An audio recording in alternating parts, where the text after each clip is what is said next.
Welcome to Indiana Sports Beat Radio, presented by Endeavor Hospitality Group and Andy Moore Honda of Bloomington. Looks over the middle, second guesses, fires, throws. Does he make the catch in the end zone? Yes! Touchdown! Oladipo to win it. Another one! He got Another one! Another one! Huge hole. He's at the 30. He's going to go. 10, 5, touchdown! Jonathan Taylor! Galloway finds Rob Finnessy, who fires the three in. He hit it! Now, from the Golf Club at Eagle Point Studios, here's your host, Jim Coyle. Hello, everybody, and welcome aboard another edition of Indiana Sports Beat Radio coming to you here on this Thursday, February 9. It's a rainy day, I can tell you that. If you're in Georgia, it was a rainy night in Georgia. I just noticed as I was going through Twitter, Chris posted, happy sprinter, spring, winter. 60 degrees at 8 a.m., rain and wind advisory. Welcome to February in the Midwest. Followed by another one that said it was rather unsettling to have Duke Energy call last night to advise they expect power outages. Strong lines of storms forecast overnight, which was last night, accompanied by high winds persisting much through the day today. And yeah, it's kind of an odd day out there. It's like a cold fall day. We've got the same thing going on where I'm at, Jim. And in fact, my grill out on my back porch has been shifted from its normal position because of how windy it was last night. Well, I remember, that's funny you say that. I remember before I moved up here from Greenville, my grill, I had a full-size grill, one of those 4 burners. Oh, that's what I have. It picked this thing up. It didn't move it. It picked it up and turned it over. I was like, wow, because it had the gas tank in it. The grill itself, probably not that heavy because they're all made out of aluminum today or whatever, but it had the gas tank in it, which those things are, 40, 50 pounds. So yeah, that blew me away. Ross says he got woke up by the power going out and the dog barking. Man, you got to teach that dog not to bark when the light goes out. Let me sleep. I'm kidding. 61 down in Jeffersonville.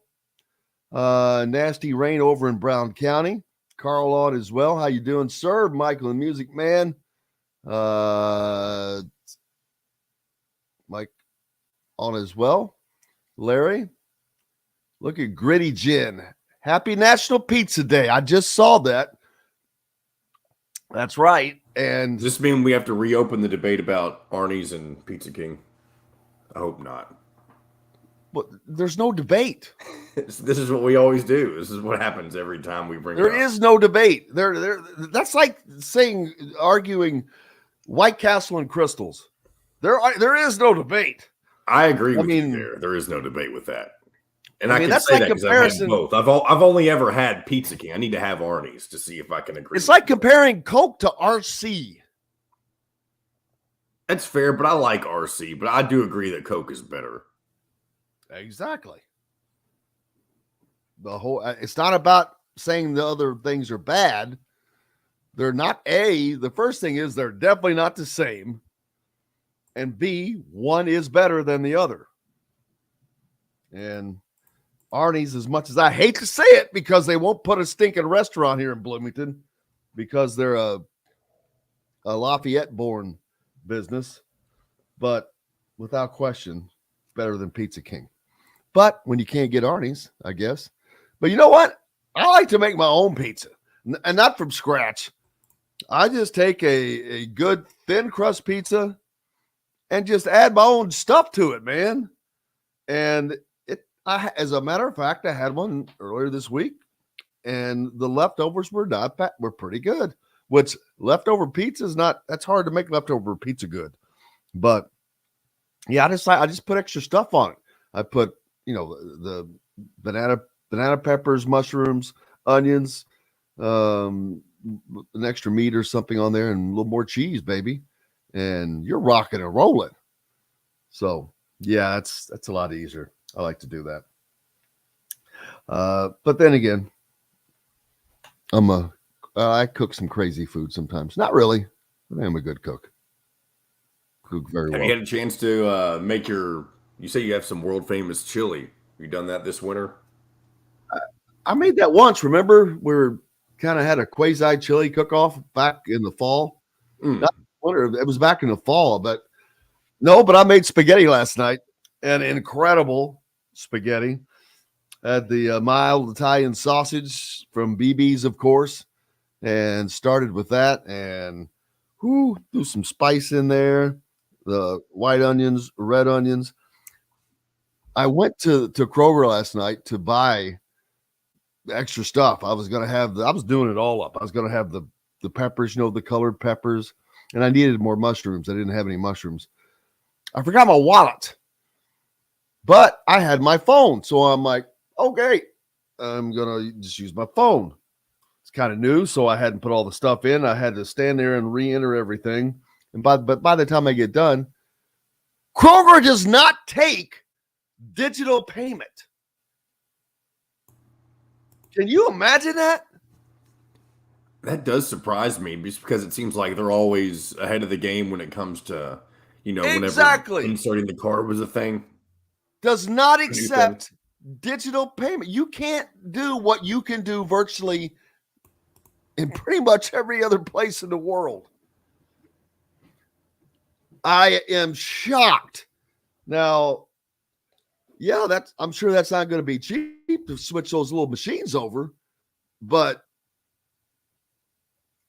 I left and didn't come back. I planned on going back, but I got home. I'm like, that's another 40 minutes, 20 minutes in, 20 minutes back. I'm like, nah. Yeah, that's I had onions. So I was like, I went with it. It was good and it was great in and of itself. I'm like, there's nothing there that I can't live without. But it was just a waste of time. And big matchup tonight. Mackenzie Holmes versus Caitlin Clark. I don't know if it's that. Caitlin Clark versus Indiana, more likely, because Caitlin Clark is all over the place. Caitlin Clark, probably the women's player of the year. But again, that's because she has been preordained, just like Zach Edey has been preordained by the national media. See, that's a problem. The national media does not really pay attention. They get swept up. They're like Facebook. It's just it's a rumor. And a rumor gets started and they just go with it. Not that Caitlin Clark is not probably the best player. Maybe she is the best player in the country. I haven't seen UConn play. I haven't seen South Carolina play. They got a couple of really good players. So I don't know how that's going to turn out, but it's going to be, this is a gigantic women's game. It's a top 5 matchup. Number 2 Indiana hosting number 5 Iowa. Iowa has beaten, as has Indiana, number 2 Ohio State this year. The Big Ten women have had 4 different teams in the top 10. So I can't. I'm looking forward to seeing how many people fill Assembly Hall. I know that they're trying to get as many as they can at the game up in West Lafayette versus Purdue the other day. I believe Purdue sold that out at Mackey, 14,000. That's what that holds. But a great crowd for a Purdue team. It's not that great. Now, obviously, Simon Scott Assembly Hall holds 17,400, so that's going to be tough to get that many. I think what they're going to have, I think they can fill the lower bowl. That balcony's tough to fill, man. That balcony's tough to fill for the men.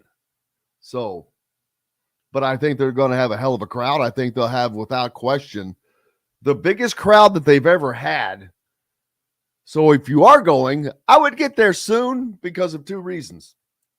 Parking, number one, and number two, parking. And I say that because the big difference at Simon Scott Assembly Hall on game days, for men, the students are allowed to use those lots to park, not on game day. And so they have to have their vehicles out, except for that. I don't think that's the case for women's games. It hasn't been, unfortunately, because time before last I was going, and I was like an hour before, and I'm like, what the hell? No parking spots. So I'd get there early. But so their biggest crowds ever have been in the 10,000 range. Twice for a regular season game this year, and then once previously for the NIT. That is probably going to be exceeded for tonight. So looking forward to that. That game is at 6:30, I believe. Is that correct? I do not want to give the wrong time for that. Daggone it. I forget where I have it. I've got way too many links open. But I believe that game is at 6:30. We'll get the correct time up because I know somebody listening has it. And they'll pop that up there ASAP. Carl pointing out, thank you, sir. Appreciate you. Carl pointing out that is correct. 6:30 is the tip time. And he points out that the UConn women lost. Are you kidding me? Wow. So the UConn women lose to unranked Marquette. And we'll try to get those remarks from Terry on as long as they were posted, John. But the UConn women losing to an unranked Marquette team, that's a little surprising. And that's going to hurt them. Let's see. I do have this pulled up, though. Where was there's so many different things we have to go through. Where was UConn? UConn was number 2 in the net rankings. And yeah, so that, let's see if this is updated. No, I don't think this is updated yet, but Indiana 5 in the net rankings on that. But yeah, that's going to affect that. It's the number 1 seed line is what Indiana's playing for. The number 1 seed. And they currently have a number 1 seed. I'm fairly positive but we'll find out. But tonight is one of those games that goes a long way, but that's a shocking loss. Wow. And UConn has lost 4 times this year. Of course, they play a hell of a schedule. I know we're not used to talking about women's basketball a lot, but man, these are big games. And it's Indiana reaching I guess you would say this is without question, the most important, the biggest game in the history of the women's program tonight. There's just no doubt. God dang it. Yeah, when you're taking on a top 5 team, first of all, you're ranked number 2. It's the highest you've ever been ranked in the history of your program. And now you're playing a number 5 team that's a perennial national program that has a player of the year candidate. Pretty big game. Pretty big game. Kevin pointed out that UConn's best player was hurt. Makes a difference. And that shows that why Carl pointing out this is the first top 5 Big Ten women's game since 1993. That's nuts. And then 7 p.m. tonight, Purdue, Iowa. Yeah, that's not going to be a game. That's not going to be much. But we got plenty to get to on the program today. Kyler Staley will join us. We're going to talk about, get caught up on Indiana basketball, any recruiting news that's going on, and we'll start previewing the matchup with the Wolverines on Saturday as the Hoosiers next travel to Ann Arbor, Michigan, to see if they can continue their role in the Big Ten on the men's side. Winners of 7 of their last 8, and they have moved into a tie for second place. And I pulled up the standings before we get to break. Now a 3-way tie for second in the Big Ten at 8-5. Then a 1-2-3-way tie for third in the Big Ten at 7-5. And then a 2-way tie. Well, that would actually be further down. So second and third and then fourth. So that would be a 3-way tie for fourth, fifth, and sixth. Then 7-6. It's nuts. You've got 8 teams within a game and a half. Lots more to get to on the program today. Kyler Staley, Dustin Schutte's going to join us as well. So we'll see what else we can get scared up. We'll hear from Mike Woodson, Trace Jackson Davis, and hopefully Terry Morin as well. Back with more Indiana Sports Beat. Don't forget, of course, we're brought to you by our great friends from Andy Moore Honda, the #1 Honda dealer around here. Just go to AndyMooreHonda.com for the best in new and used vehicles. And Endeavor Hospitality's Wow Club. Make sure you go to the Wow Club, join, start earning Wow rewards today to the great restaurants in and around the Bloomington area, like places like BB's Market, where you can go. They're your butcher, baker, no matter what you live and what you need and where you live. And we'll be there tomorrow. Back with more Indiana Sports Beat Radio right after this. We'll be right back to the Golf Club at Eagle Point Studios for more Indiana Sports Beat Radio with Jim Coyle, presented by Endeavor Hospitality Group and Andy Moore Honda of Bloomington. First women's top 10 matchup in 30 years, BT said. That can't be correct. Maybe for Indiana. Unless, I mean, who knows? Maybe Indiana's never. No, well, I don't know that Indiana's ever been in the top 10 prior to.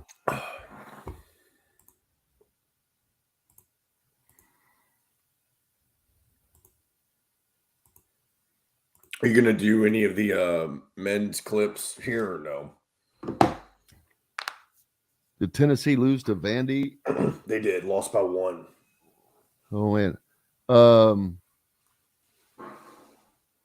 I'll tell you a game. I started. Where am I? All right. I want all these stupid. All right. I don't need that right now. I don't need that. There we go. I need a Ken Palm. I want this.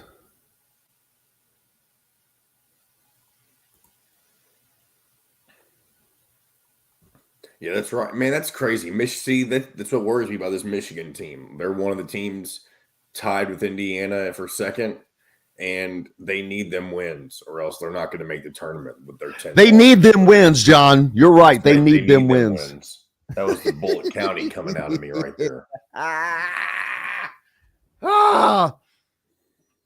love when I do that. It's funny, I say those kinds of things whenever I'm just, casually talking, but I feel like I would never say that on the air if I was hosting. I could be wrong. Well, that's why I say I love when something like that comes out of my mouth. I'm like, what? What did you just say? They need them there wins. They need them there wins. We'll grab me some of that Arnie's pizza.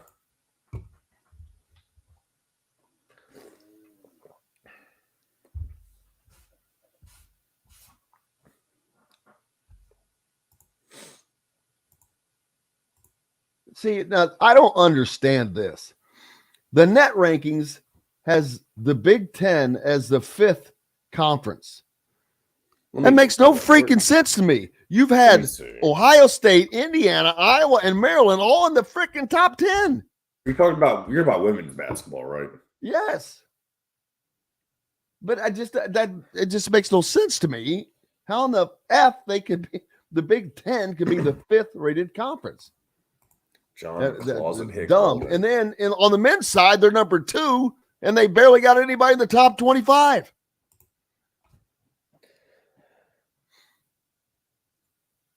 It's a good question. I really have no idea.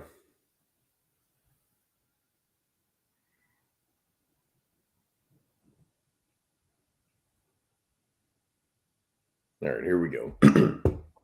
It's delicious 5-star comfort food with a Southern charm at 2-star prices. Southern Stone Restaurant is part of Endeavor Hospitality's Wow Club.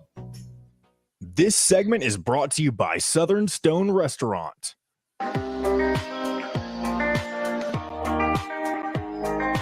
Now back to the Golf Club at Eagle Point Studios for more Indiana Sports Beat Radio with Jim Coyle, presented by Endeavor Hospitality Group and Andy Moore Honda of Bloomington.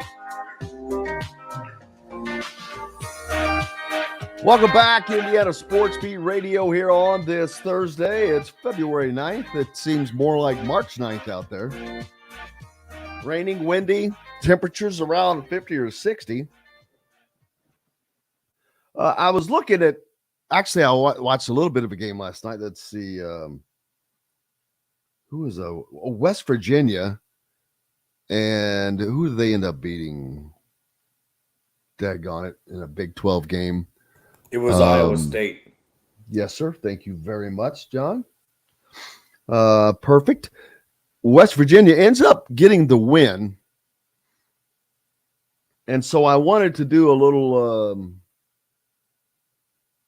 Q&A with people. This with these rankings, how it kind of cracks me up. Which team is better?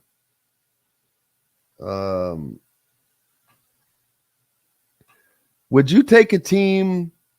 All right, who's having the better season so far? Team has an overall record of 17-7, and they are 4-6 in quad one. And they are currently, I shouldn't say what's there in the net. And then you have a team that is 15-9. I believe, I didn't think that was updated. I think that they're actually 6-9 in quad one games, which means they have played 15 quad one games already, but they've lost 2 more games. Which team's the higher ranked team?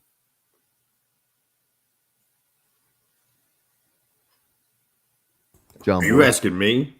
Yeah, well, nobody else can answer me. So what's the question? Howie's always on it, boy. I know. I pulled that up. He's a comedian. I swear he's a comedian. If you look at 2 teams, you've got one that's 15-9 and one that's 17-7. Who's the better team and the higher rank, or who's the higher ranked team? And I don't know who these teams are. Am I supposed to just guess who the higher ranked team is? Is that what you're doing here? Yes. Yes. I'm assuming the one with the worst record somehow. Yeah.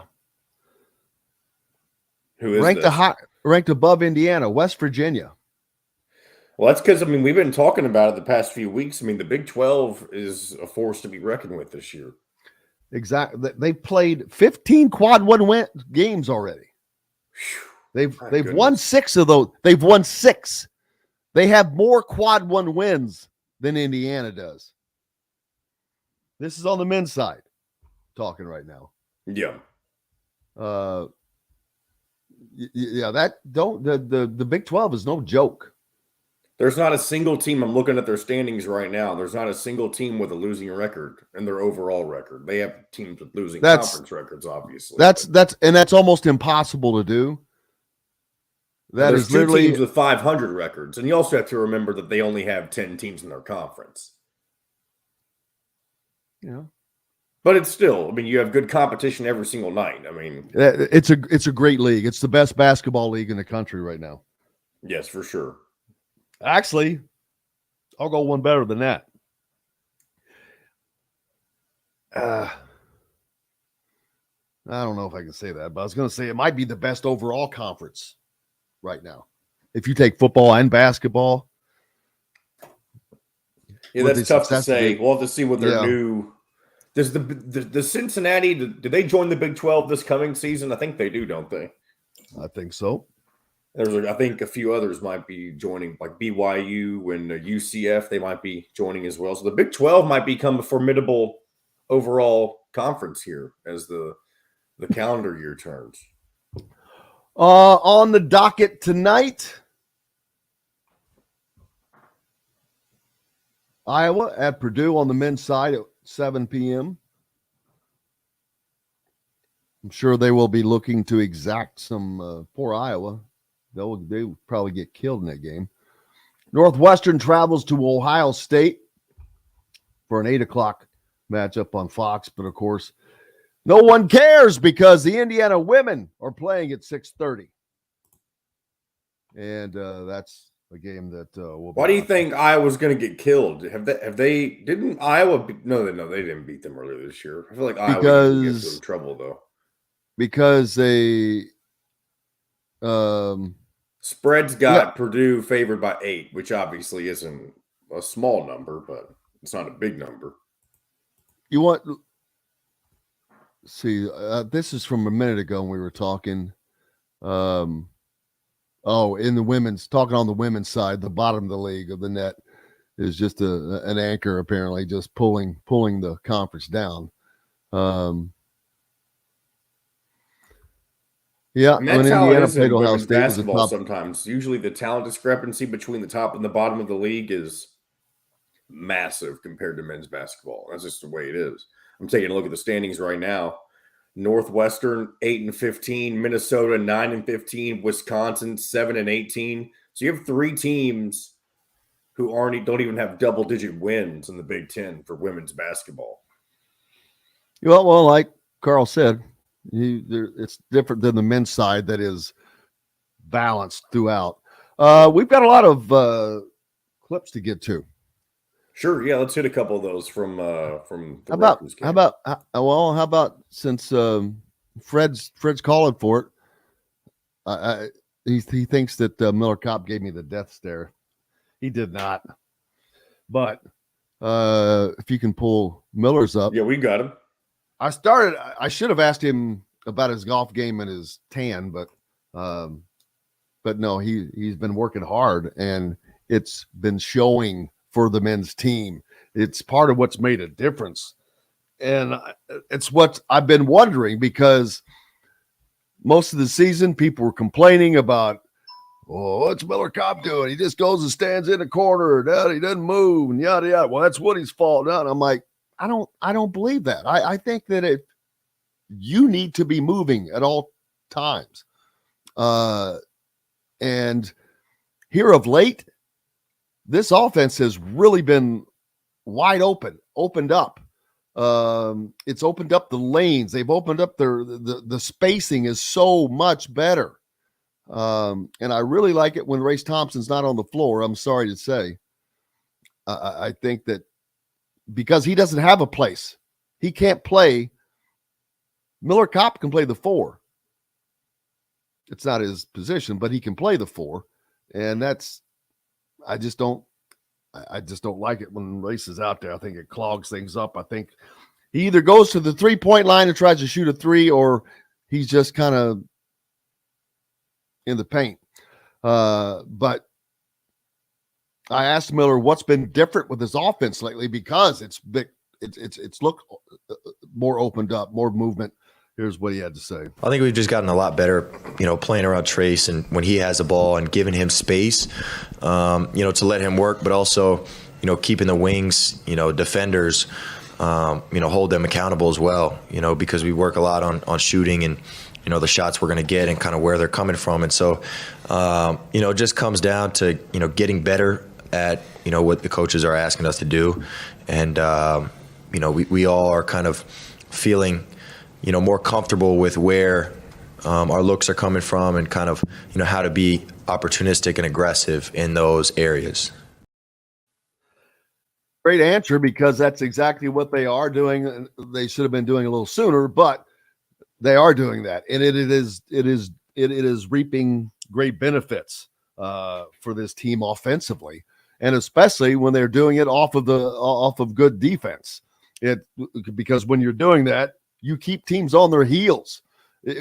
When you're at the end of whether you get a run out or not, even if the run out doesn't work, they're still kind of on their heels if you keep moving, if you keep that offense moving, instead of being stagnant and setting up and just sitting there and giving the defense a chance to reset and catch their breath.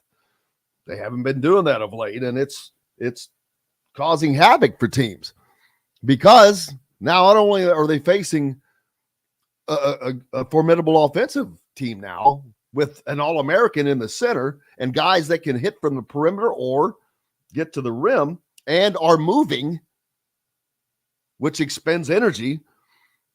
But when they're on the offensive end themselves, Indiana's playing defense, smothering defense up in their face. And that's frustrating. So now you've got frustration on one end of the court, and you're working your ass off on the other end of the court. That just beats teams in and of itself. It's a mental beatdown. When their shots don't go down, that makes that twice as difficult, twice as mentally draining. It aggravates you twice as much. It's just a natural thing in sports. But that's part of the successful menu that Indiana has been whipping out here. And it's working. It's visually. You can visually see it. They have to keep doing that. But they have been. And when you have the talent they have, and you go along with performing as they have been performing, that's how you win games, people. And they're doing it quite well. Philip says the net can be tricked with margins of victory against bad teams. Well, everything has its ins and outs. Speaking of bad teams, the University of Louisville is only, I think it's 1 or 2 spots away from being the lowest ranked KenPom team of all time in the Power 5. Of all time? Of all time. Power 5 teams, obviously. Of all time? They're currently ranked 301, I believe, or 302. And if they go down a couple more spots, they will officially be the worst ranked KenPom team from the Power 5 conferences of all time. Oh, my God. That is... They already surpassed their most losses in a season record a couple of days ago when they lost to Pittsburgh with their 21st loss of the season. Their previous record was 20. And so and obviously that's going to continue to get worse. I mean, there's no looking higher for Louisville, I assume. I mean, the only other team that Louisville can probably beat on their schedule is the team they already beat, Georgia Tech, when they played them again on the road. Other than that, count on that. It's a road game. I wouldn't count on that. But Georgia Tech just isn't good. The only difference between Louisville and Georgia Tech is the fact that Georgia Tech was able to win their cupcake games at the beginning of the season when Louisville was losing by 1 to Bellarmine and Wright State and App State and Lipscomb. That's amazing to reach that distinction, though, the lowest ranked Power 5 team ever. Wow. Dr. J says Compton's constantly running and talking to his teammates. Race is airballing the 15-footer. Should be the event that gets him benched and coming in for Trace to rest. I agree with that. Trace and Race should never be on the floor at the same time. I do not see any benefit to that whatsoever. Philip asked when will Miller be on the show. He just was. So there you go. We got to take a break. Up next, Kyler Staley join us. We'll continue this conversation on the other side. Of course, brought to you by Go Team, a part of the WOW Club, Endeavor Hospitality's WOW Club. Make sure you go there. Sign up for the WOW Club. Start earning WOW rewards today. They are a proud sponsor of IU Athletics, by the way. That and their myriad of great restaurants in and around Bloomington, one of which Southern Stone, where you can find the Inside Men's Basketball program each Monday night. But Go Teen, one of the great products for those, whether it's you, your kids, your team that are on the go. Go Teen is the fresh. It's hard to find fresh, tasty food that's convenient to eat on the fly. Go Teen was created for go-getters like you, full of fresh, healthy ingredients, and each recipe contains high-quality protein powder. You can get it at GoTeenBites.com or pick them up at BB's Market, where we'll be tomorrow. We're back with more Indiana Sports Beat Radio right after this. We'll be right back to the golf club at Eagle Point Studios for more Indiana Sports Beat Radio with Jim Coyle, presented by Endeavor Hospitality Group and Andy Moore Honda of Bloomington. Golfers, here's a deal you won't. All right. Morning, Kyler. Morning. How's it going? Thanks for being flexible with us today. Yeah, it's all right. It's only 20-minute time difference, so it's no big deal. Well, good. Sometimes you wake up and you get messages from guests, then things need to be switched around, and that's what happened today. So, who's out? So we've got Matt Taylor's out. And, Matt's out today, and Chris is out today. Chris was traveling, and he got in at 3 a.m. in his location, and so we just told him he didn't have to worry about coming on. Oh, but we're bringing Dustin Schutte on in that place, so he's going to come on for a second because he's been off all week. Yeah. I miss Dustin. I miss Dustin. He used to be on these segments and stuff. I miss Dustin too. We miss Dustin. Trust me. When he joins, you tell him I miss him. So. I will. You should send him a nice little card. I don't miss him that much. It is Valentine's Day coming up. You know, you can send him a. Man, it is, isn't it? You can send him an edibles. You and me both. And I'm in trouble. I'm married though. That's the difference. I have a daughter. Oh, okay. That lives out of state, and I gotta figure something out quick. What is today? Today's the 9th. NBA trade deadline day. I saw something about Kevin Durant going to the Suns. Is that true? That is true. He got traded in the middle of the night. Get out of here. Yep. Lakers traded Russell Westbrook. Did the Pacers do anything? They haven't done anything yet, but I mean, I think the deadline's like 3 p.m. today. So, it usually ramps up usually around 11 o'clock. So, buckle up. So, it's been a good day to have Chris. So wait a minute. Whoa. So where Durant went to the Suns? Yes. Are they what are they doing? Okay. I mean, they're a top team. They still got Chris Paul and do they have a chance? Are they in the playoffs? Oh, they will be. Yeah. Yeah. So he went to Devin Booker. I mean, they still got DeAndre Ayton. They've got a team, but the problem is they traded all their like role players for KD. So here we go, guys. Spots in Bloomington. Whether you're out on a date with your spouse, friends, or coworkers, Feast Market and Cellar offers an extensive wine selection with a sommelier on staff to help you with your selections. Feast also provides a wide variety of cheeses, gourmet sandwiches, entrees, a coffee bar, bread, pastries, all made fresh and mouthwatering. Stop by Feast Market and Cellar today. This segment is brought to you by Remax Advanced Realty, Indie Home Pros team by Cheryl Sizemore. Now back to the golf club at Eagle Point Studios for more Indiana Sports Beat Radio with Jim Coyle, presented by Endeavor Hospitality Group and Andy Moore Honda of Bloomington. Welcome back, Indiana Sports Beat Radio here on this Thursday, February 9th. It is a rainy spring day, even though we're not in spring. Appreciate everybody joining us. Let's see. I make some comments around it. Earlier, I was joined now by Kyler Staley from the Hoosier.com. First off, Kyler, how are you, man? I'm doing good. Yeah, it's a nasty day out, but we're hanging in there. Lots of different conversations been going on today. First of all, tonight, incredible game that hopefully everyone in the Hoosier fans will go support the women's team as the number 2 Indiana Hoosiers host the number 5 Iowa Hawkeyes with Player of the Year candidate Caitlin Clark in the absolute, not even close, biggest regular season game in Indiana women's program history. But it's also the biggest game in women's basketball in how long, Kyler? I don't know. Don't ask me that. I don't know the answer to that. But I mean, it's a pretty big game. I think I'm hearing they're trying to sell it. Well, I mean, it said this is the first top 5 matchup in. Is that out in the Big Ten? Is that nationally? What is that? That can't be nationally. It has to be nationally. Yeah. It can't be though. It can't be that long. I mean, UConn, they used to play Tennessee. No, it's not, because didn't UConn just play South Carolina, or who did they? Did they just play South Carolina the other day?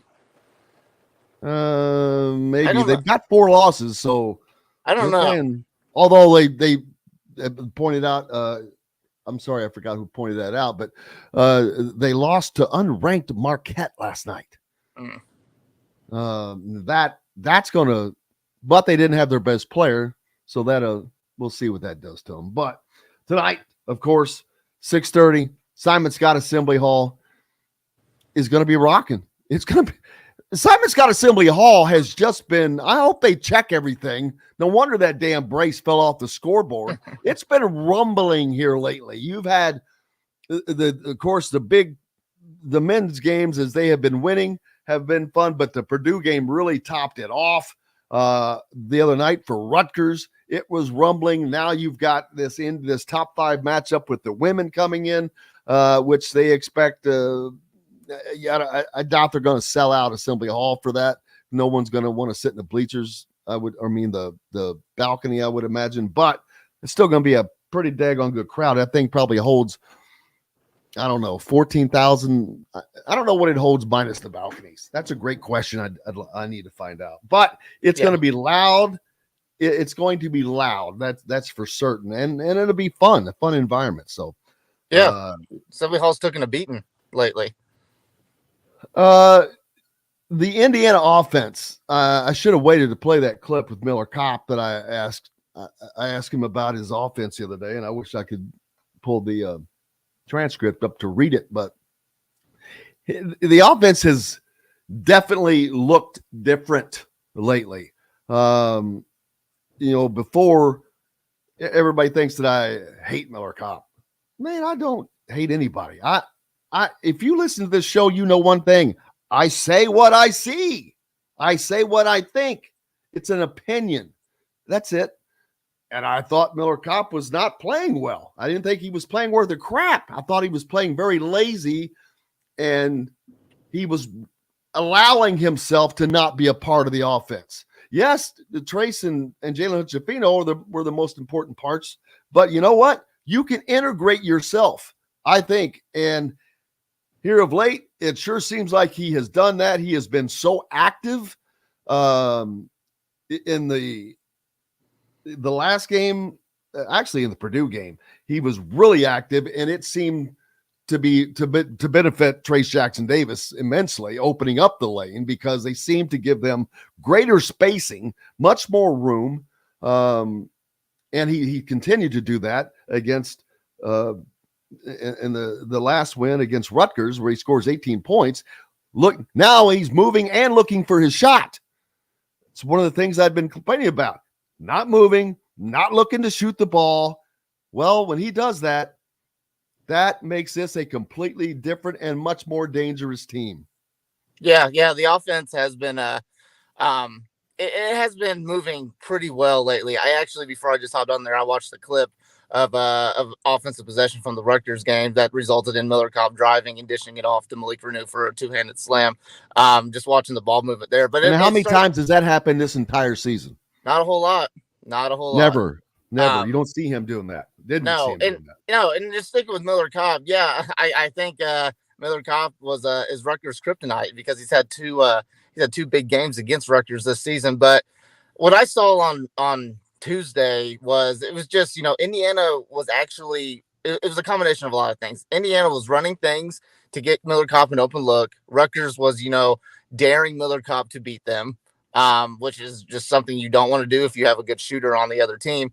And then Miller Kopp, like you mentioned, he was working hard off the ball to create looks for himself, to make that eye contact with Trace Jackson Davis to get something going. Not even to include, if you just don't want to even talk about the offensive end, he's doing a bunch of things with in the hustle department. I mean, he's defending, he's rebounding, he's going after loose balls, he's being a leader on the floor. I mean, the big thing is like it's all about consistency with him and Tamar Bates. Miller Kopp, you hope moving forward, especially when you go into Michigan, because that's going to be a tough game.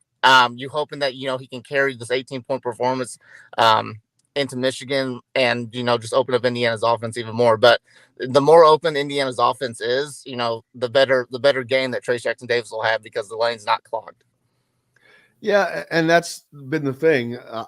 I don't like with Race Thompson being in there at the same time as Trace Jackson Davis. He does not offer anything from the perimeter as much as people.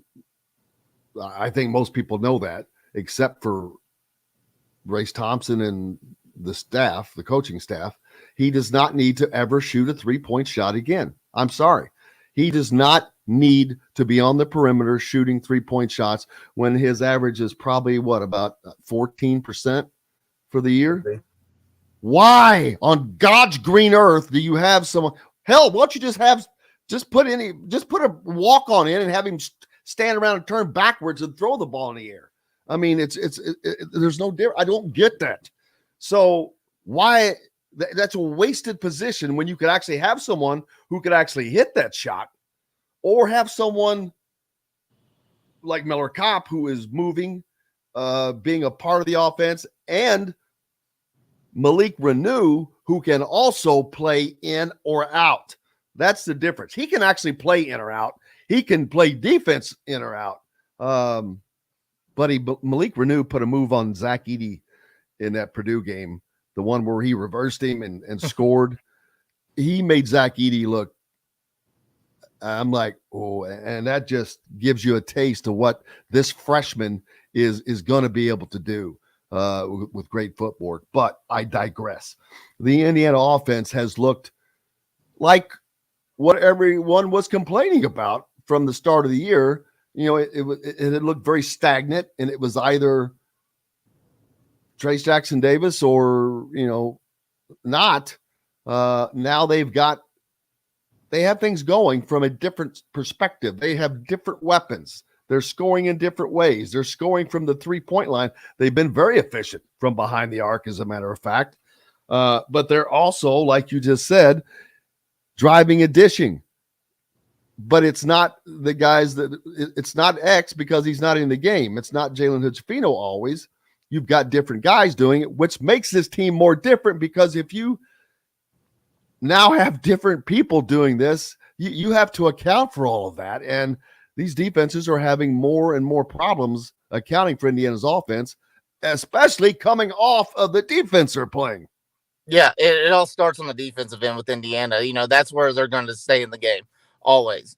This Indiana defense, ever since that Wisconsin game where they went on this 7-1 winning streak, it's been night and day.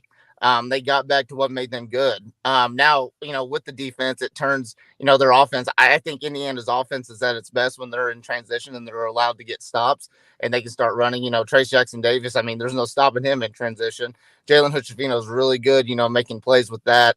But you also look at the offensive end. There's still a turnover problem. In the Rutgers game, I think Indiana still had 14 turnovers, which is under that. It's above that 10 mark that Mike Wilson tries to keep it at. I mean, Rutgers only had 10 that game, so you still got to clean the the sloppiness plays and stuff like that. You're looking at that game, the turnovers is what really kept Rutgers kind of in it. For the most part, they weren't scoring a bunch off the turnovers, but they were they were getting stops on the defensive end. That's what made that game a lot closer than what it needed to be. Going on the road versus Michigan. And in that game, unfortunately, though, you talk about turnovers. They did have 14, but 5 of those turnovers came from Trace Jackson Davis. Yeah. So,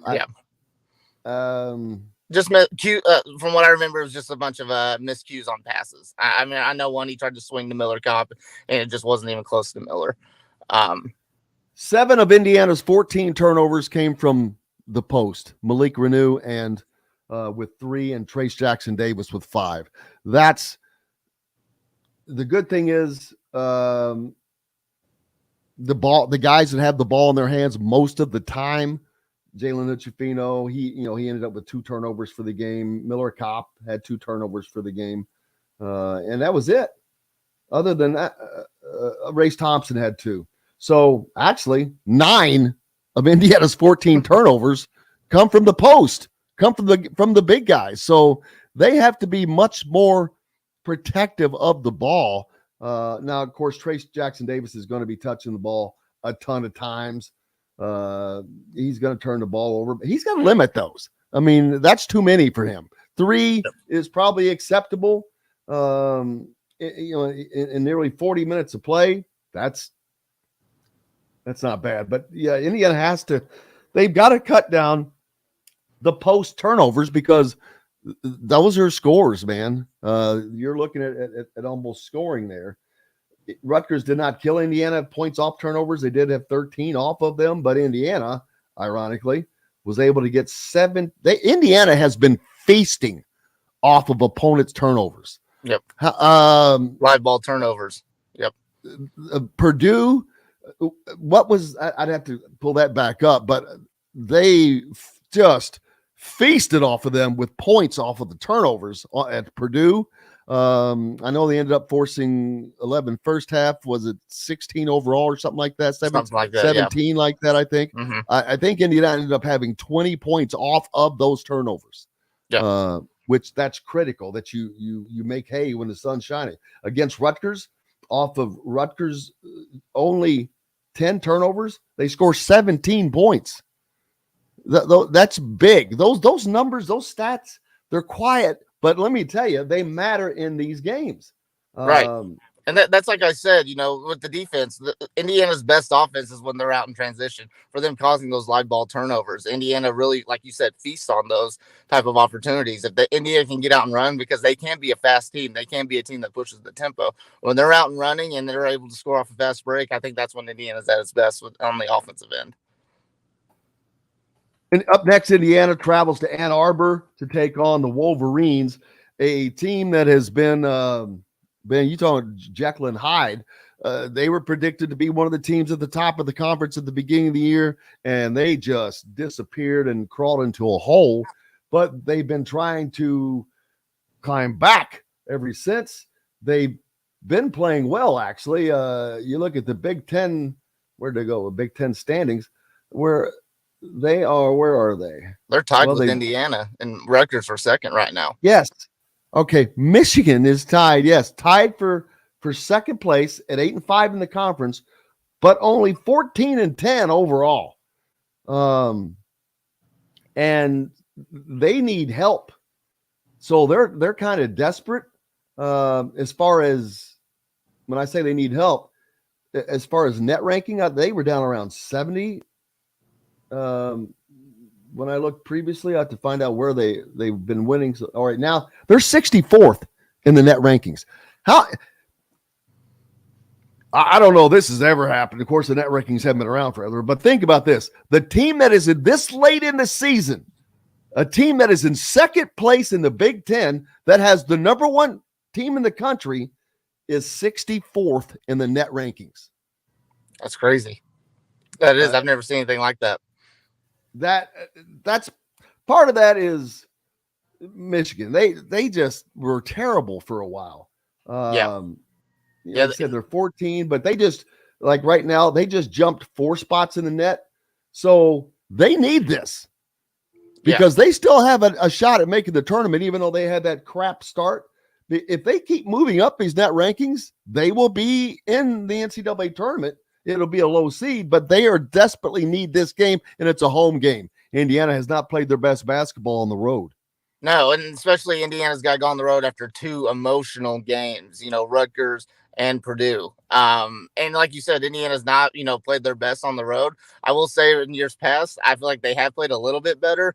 I mean, I know the Maryland game, they weren't making shots and everything, but I mean, they stayed in the game just because their defense was allowing them to. Minnesota, they scraped out a win there. And we also forget they went on the road to beat Xavier earlier this year. But Michigan, I mean, yeah, they're going to look at this game as a huge opportunity. One, you get a ranked team coming in into your home floor, and you know that crowd's going to be wild. The student section is going to be wild. You got that little mini rivalry right now with Hunter Dickinson and Trace Jackson Davis. I remember going into the season, not a whole lot of people were talking about Zach Edey. It was all about Hunter Dickinson and Trace Jackson Davis as the co-Big Ten players of the year. You know, Michigan's going to be wanting some revenge on Indiana from that 17-point comeback last year at the Big Ten tournament. So there's a lot of storylines going into this one. Indiana's got to come prepared to play. I mean, Michigan's going to become prepared to play. They got great players, even though their record's not as great. I mean, Jet Howard's a phenomenal freshman. Hunter Dickinson, we know how good he is. You know, Trace Jackson Davis has struggled with him at times. It's going to be a battle. It's going to be a fight if Indiana can come and bring the energy. Getting a road win like this would be huge for Indiana. It would kind of separate them by a game from Michigan. And a loss, you know, wouldn't be devastating, but it would be it would affect the standings as of right now. So Indiana's got to come with energy this game, and they've got to come prepared for a fight. Well, it affects Indiana in the way of, if you want, Indiana has an opportunity. Their ceiling is a number 3 seed in this tournament for a number of reasons. And that's, and fans are, you can think, well, no, they can do whatever. Nope.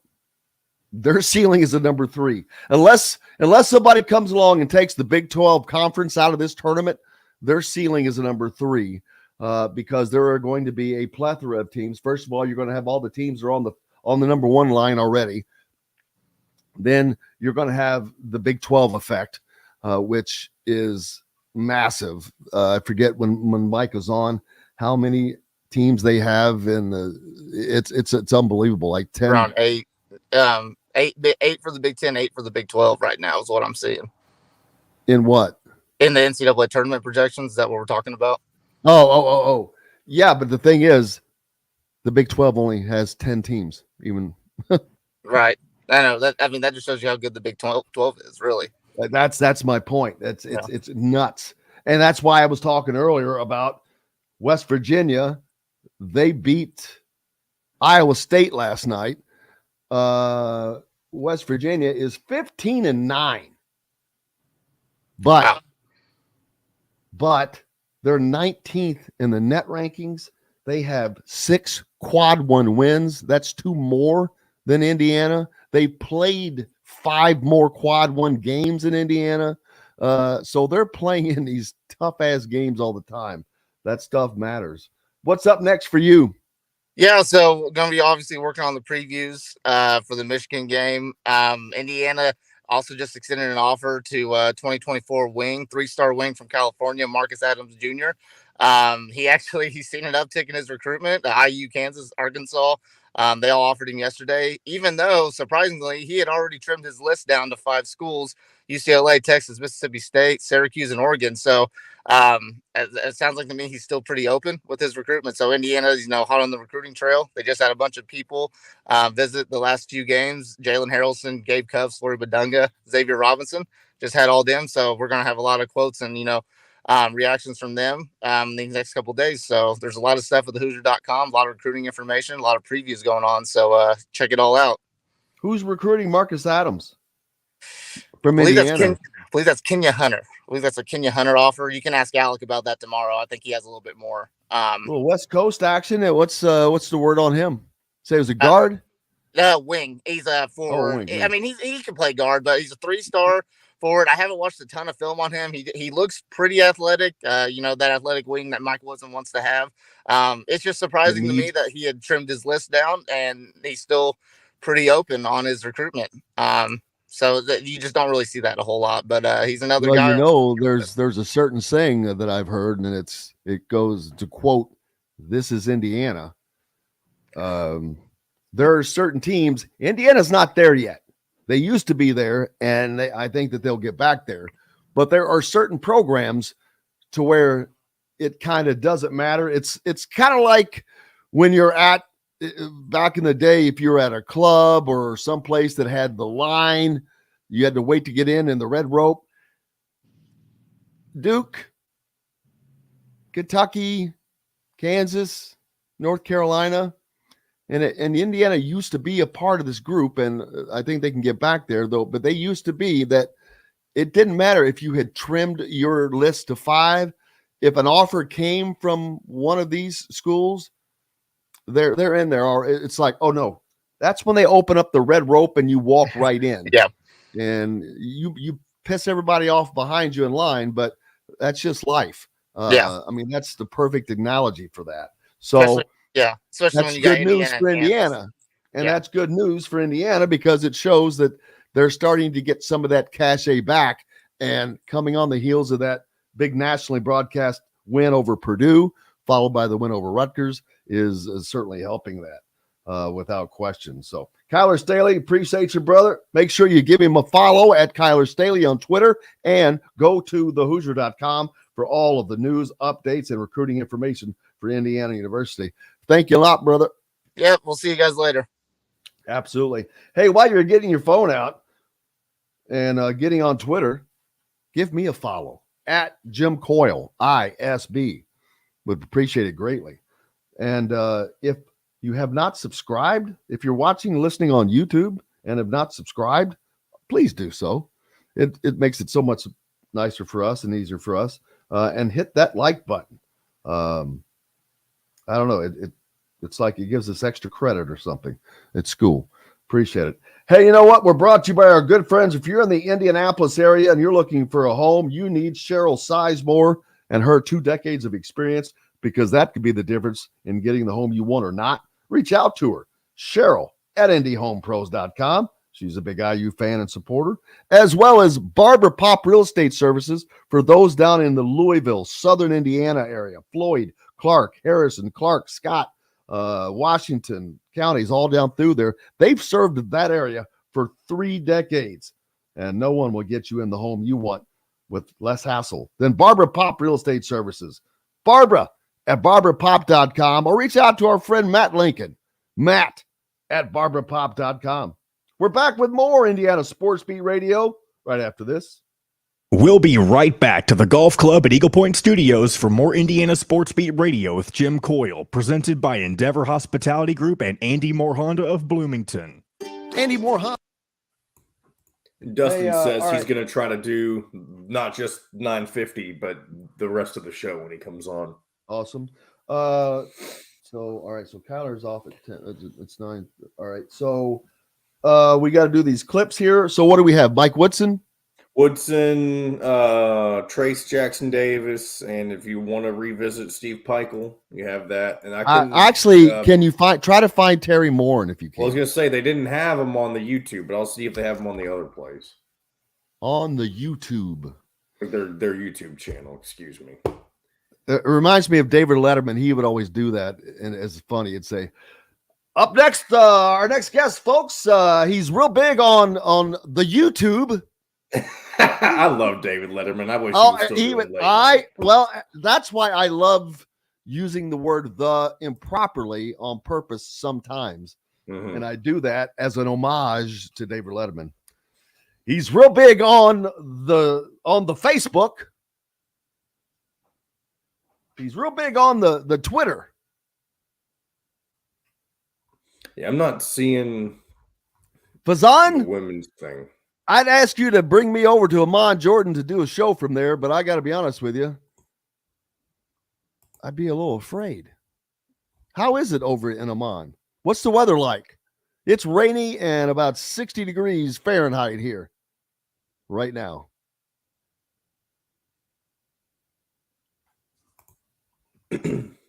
Fazan needs to send us a picture, and we'll send us a picture from Jordan. Fazan, we'll post that. As you know, as a matter of fact, if you have Twitter, if you do, just post it and tag Jim. Everybody that listens from all over the different places, that would be incredible if you're on Twitter. Take a picture of where you are and say, I listen to Indiana Sports Beat, or at just tag me at Jim Coyle ISB. I listen to Boom from Amon I'm Jordan. a coil crazy. Imagine if they put that on there. From in Arizona and the multitudes in Florida and Georgia. Look at Forrest has been teaching. Forrest, for those of you that are teacher. all the time. Can you imagine having him as a substitute teacher? I'd be scared. Forrest, if you're on, I say this with all love, buddy, I would not want you as a substitute teacher. You I guarantee you crack heads, boy. All right, here we go. And can even deliver them to your doorstep once a week. That's right, it's the fastest, simplest, and easiest way to avoid decision fatigue. You pick your plan and pick up at BB's Market with no extra charge. So leave the heavy lifting to us and enjoy healthy eating with stocked meals in your fridge. Order online today at thefreshfork.com. Fresh Fork is a proud partner of WOW Network. This segment is brought to you by Feast Market and Cellar.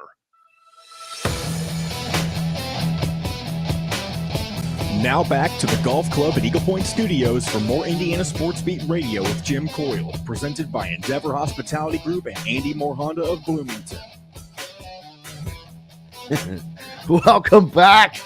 Indiana Sports Beat Radio here on this Thursday, February 9th. I appreciate everybody being along for the ride. Where you're listening to us on The Ref down in Evansville, 97.7 ESPN, always the right call. WJOB, 1230 AM, 104.7 FM up in Hammond and the region, in the Chicago area. 89.9, the WBRO as well. And everybody on YouTube and what do you call that? Podcast. Yeah, wherever you're podcasting.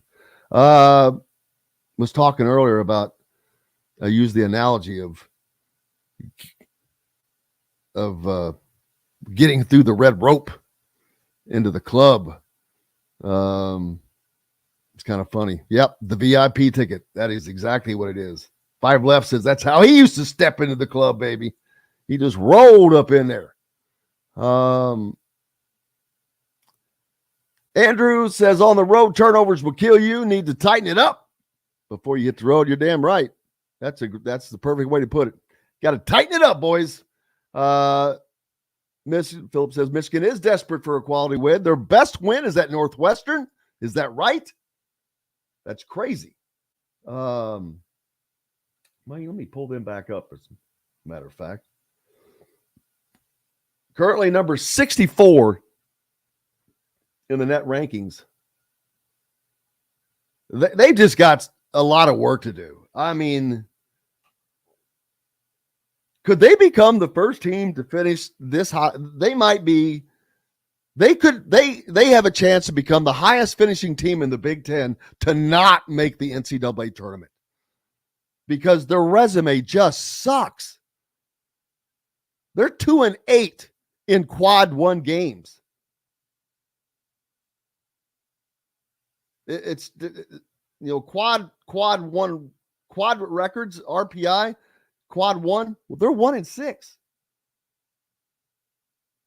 And they would have to get up into I think they'd have to climb into the top 30 of the net rankings to overcome all of the other. The last 10 games, they're 5-5, they're 500, so they're treading water. Indiana does not need to lose this game, to be quite honest with you. Just because Michigan is desperate, and they do desperately need it, but Indiana needs it as well because a loss knocks them back down. It's not going to kill Indiana, but right now Indiana is a solid 5 seed in the NCAA tournament, and they may be the top 5 seed, which means the next win moves them up to a 4 seed, especially a win on the road.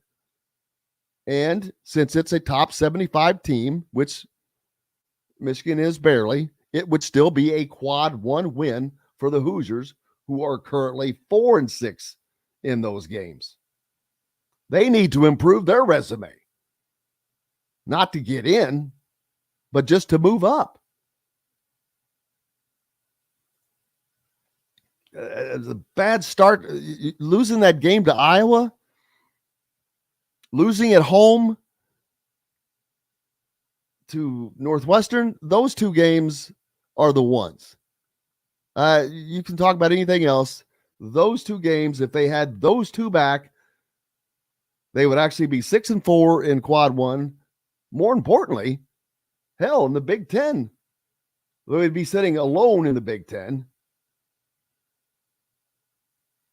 at 10-3, one game behind Purdue. This Big Ten race could be so different. It's nuts. It's that close. I just saw a replay of the game last night of Purdue and Ohio State, where Fletcher Laurier hits the last second shot to beat Ohio State on the road. They lose that game. The Nebraska, ifs and nuts were candy, and well, that's how that goes. We all know, but that's the margin. That's why you cannot lose games like this to Michigan, because the margin is already close. You've already made life difficult on yourself when you gave up the 21-point lead at Iowa. When you let Northwestern beat you at home, your margin for error has gone. They're in no danger of not making the tournament, but if you want to be a competitor, you cannot be an 8, 9, 7, 8, 9, 10 seed, 11 seed. You cannot. You're not going to compete in the NCAA tournament when you're coming in like that. You've got to be higher. They've got to play well in the Big Ten tournament this year, which they did last year. They got on a roll. Indiana has only made the Big Ten tournament championship game one time. They've never won it. Michigan State, I think, has won it 5 times. Illinois has won it 3 or 4 times. Michigan's won it. Michigan State or Purdue's won it only once. Will Purdue get their second Big Ten tournament win? Who can knock that off? We got to take a break. We got lots more coming up, including the Magic Man, Dustin Schutte. Brought to you by our good friends from Metalworks Brewing Company. This has quickly become my favorite hat. I love this hat.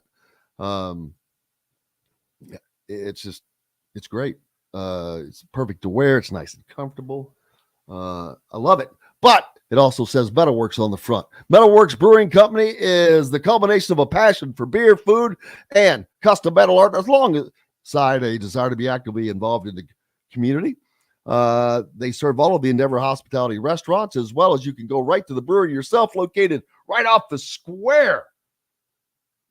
Stop by Metalworks Brewing Company today. Back with Dustin Schutte and more Indiana Sports Speed Radio right after this.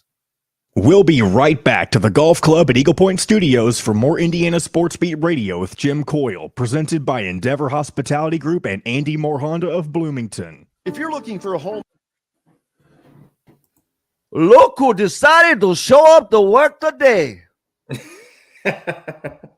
I used to work in an office, and some Cuban girl would say that to another Cuban girl as a joke. She'd, look who decided to show up to work today. That's me. Still got the golf clubs in. Someone was telling me they played golf here yesterday or day before yesterday. In Indiana? Played 9 holes. Kit Klingelhofer played 9 holes at the Bloomington Country Club. And I'm like, wow. Damn. That's dedication. Has it been that warm? It was warm enough. It's 60 right now, except for it's rainy and windy. Oh, that's a problem. Man, in February, before Valentine's Day. Let's see. Really? Are you kidding me? Fazan is in Amman, Jordan, and apparently it's about the same there as it is here. That's crazy. All right, Fazan, I don't ask people for stuff, but I've got to have something from Jordan. A hat, a T-shirt, something. I mean, what do you? Just a hat that says Jordan on it. I mean, oh man, he should send you something Jordan brand as a joke. There you go. That would be funny. I don't know how that would work. Oh boy. Well, Man, I'll go to Jordan and do the show. I'm serious. Wouldn't that be? How JTP, crazy would that be? That would be nuts. JTP will love that. Let me tell you. Oh yeah, I'm sure we'd have great time connecting. I'm sure it'd be seamless. No trouble. Most stable it's the most stable country in the Middle East. So there you go, people. No reason to be afraid of Jordan. It's very, very stable. Obviously, they listen to Indiana Sports Beat Radio. They're obviously very, very intelligent. Exactly. You'll pay for the shipping. He's going to send you something. You just have to pay for the shipping. Well, like as long as it's not a car.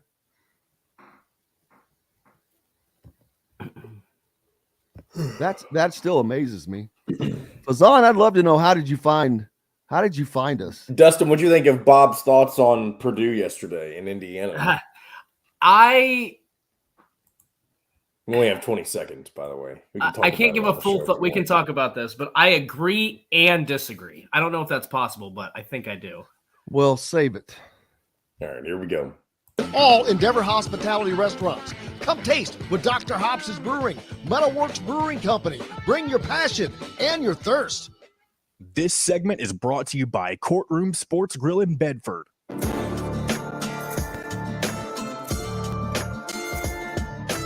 Now back to the Golf Club at Eagle Point Studios for more Indiana Sports Beat Radio with Jim Coyle, presented by Endeavor Hospitality Group and Andy Moore Honda of Bloomington. Welcome back, Indiana Sports Beat Radio here on this Thursday, February 9th. And I sound like it's just a beautiful day outside, but it's not. It's warm, but cold and rainy. But to dry things out and warm us up, we've got the great Dustin Schutte with us. How are you, sir? I'm doing all right. It's good to be back talking to you, seeing your beautiful face again. You don't sound so happy. You want me to do like a pirouette or something, or jump into the screen, start singing, doing something? Well, Jim Harbaugh, the character here, bought some new khakis. It's a good day for him. That is a good day. Well, plus he's got them rolled up, I guess, because it's wet outside. So you got to roll those up, right? Showing off the high waters. That was Joe Paterno that did that, right? Yeah, that was also a young Dustin Schutte that did that in like junior high. Not purposefully, but that's just how it was. Fred asking, what secret project has been done? Well, if we told you, it was no longer be secret. Exactly. Exactly. Yeah, absolutely, Fazan. He's going to send me something from Jordan. As long as it's not a car, I'll pay for the shipping. He wakes up at 2:30 in the morning. Wow, that's dedication. To watch games. Whew. Give him a shout out, folks. No kidding. Zahn Masri. Heck yeah, listening to us from Jordan, but he follows everything IU basketball. Yesterday, our buddy Bob Kravitz was on from The Athletic, and he said something that is not surprising to me, but it will piss off Purdue fans, surprise some people, excite IU fans. But he says that he thinks that Indiana will go further in the NCAA tournament than Purdue. I agree with him, and I'll tell you why. And it's not because Purdue's not very formidable. They are. They're also very one-dimensional. And I think Indiana showed you that by busting their ass. It takes an effort. You're not going to win no team is going to win with their normal effort against Purdue. You have to do some things different. First of all, Zach Edey is still going to get his, but you still have to work to prevent him from getting his, right? While he's still getting his, if that makes sense. But then you have to do what Indiana did. You have to pressure these freshman guards, get up in their face, and everybody else. And because they're not great, they're good, but none of them are great. And that is exactly why Indiana was able to win that game. And you look at the statistics, it bears it out. I mean, at the end of the game, I think I pointed out there were 7 points scored between 4 of Purdue's top players, the 2 starting guards, Ethan Morton, and there was somebody else I threw in there. They scored a total of 7 second half points, while Jalen Hood-Schifino scored 12 second half points by himself.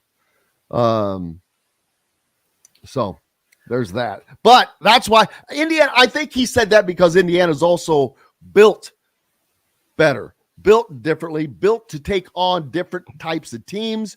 You've got Trace Jackson Davis, who is much more mobile. He is not an outside threat, but he's much more, he's much, I think he's more dangerous from with more space. Zach Edey's not going to back you down from 8 feet out. He may back you down from 4 feet out, but Trace Jackson Davis gets the ball and he has the ability to move, to dribble, to move with the ball. Zach Edey does not. And I think that with Indiana's shooting, it's really picked up, and it has not been one person. It's been Miller Kopp. It's been Trey Galloway. It's been Jalen Hood-Schifino. Miller Kopp, huh? Miller Kopp has been. See, you're the same one. Hey, I can tell you one thing that has never changed on this show. When things suck, I say they suck. When things are great, I say they're great. When players are playing great, I say they're playing great. When I say when they're not playing great, I say they're not playing great.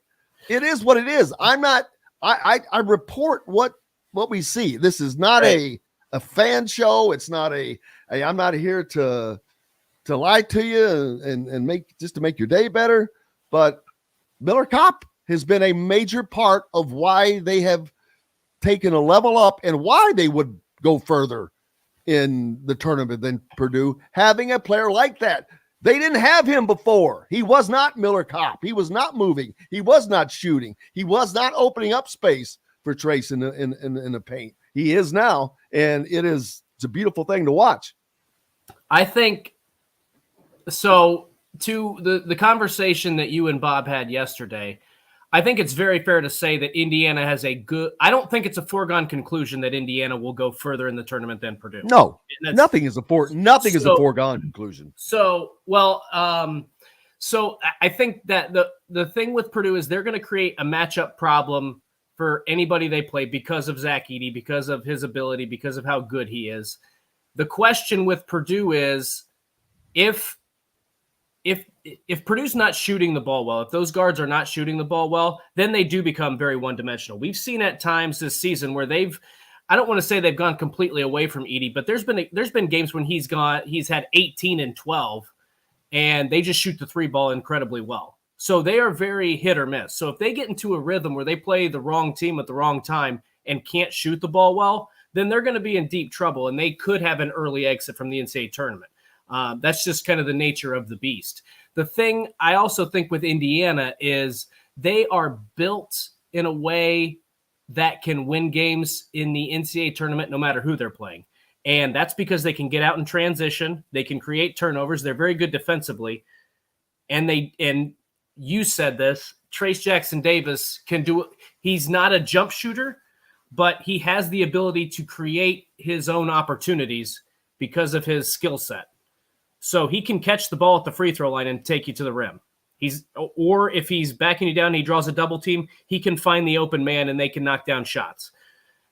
Indiana has shown I think Indiana right now is playing as hot as anybody in the country. I don't think anybody can disagree with that. And they show a lot of promise. So if they can continue to do what they've done on the defensive end, if Trace Jackson Davis continues to play like a player of the year candidate like he has, then I do think that Indiana has a shot to go further than Purdue. But I don't think it's a foregone conclusion. The thing that I thought was interesting about Bob's comments yesterday was that Edey has figured out the officiating. And I think that IU fans and maybe a lot of Big Ten fans are not going to like what I'm about to say. Has he? Because he had No. This is what I'm going to say. And I don't know how much people watch Purdue. Purdue fans watching plenty. He turns other teams into jump shooting teams. You go back to that Michigan State game, and Tom Izzo complained about the officiating after that game. Well, I guess Purdue doesn't foul. Look at how many times they drove to the basket. Look at what Indiana did. They drove to the basket. They drew 3 fouls on Edey because they were aggressive, because they took it to the rack. And I'm not saying he should leave games with end games with 0 fouls. I'm not saying he doesn't foul. I'm not saying they don't miss calls. But a majority of the time, teams are so afraid to drive into the interior, drive to the basket, that they just settle for jump shots. So then you're not going to get fouled on a jump shot as much as you are if you're aggressive and taking it to the basket. So if teams in the NCAA tournament turn into jump shooting teams because they're afraid of Edey, they're not going to blow the whistle on him. If they are aggressive and attack, then they're going to draw fouls. So that's what I say. I think a lot of people look at the box score and say, well, Purdue had 10 fouls, whereas whoever it is, Illinois, Nebraska, Michigan State, they had 25. Watch the game. They're taking jump shots. That's why Purdue is not fouling, because they force teams to take jump shots, and you don't get fouled on jump shots all that often. You have to take it to him, like you said, and not be afraid. Mm-hmm. The first foul drawn on Zach Edey in the Indiana game was 10 feet from the basket. It was a charge, 10 feet from the basket. Do you know why? Because the defender has to be up on him. You can't be 4 feet off of him. I don't care that he's 10 feet away. You have to pick him up where he is. Right. And I think that teams had just said, okay, we're going to let him get to a spot, settle it, and we'll try. You can't do that. You have to dictate things instead of letting them. Indiana did that.